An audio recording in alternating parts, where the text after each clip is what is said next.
Dr. Vasavi Devi. I did my fellowship in Reproductive Medicine, institutional fellowship from the Milann Academy. I completed my undergraduate and postgraduate in Sri Venkateshwara Medical College, Tirupati. Luckily, I got a chance to do the institutional fellowship course in Milann. After doing the 1 year fellowship in Milann, it's like a very nice experience, learning everything and including the hands-on also. We had a great exposure of all the cases, so many cases, and the rapport with the patient, how to deal in reproductive medicine rather than procedures and all.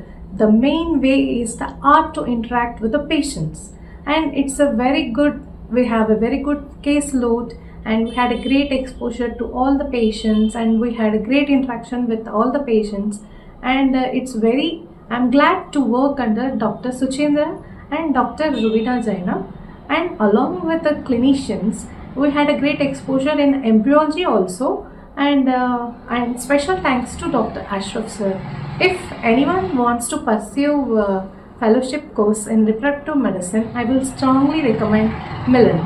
Along with the academics wise, all our mentors are more encouraging to present the cases, reports, everything in the national and international conference also. We are glad that we worked in Milann. Thank you.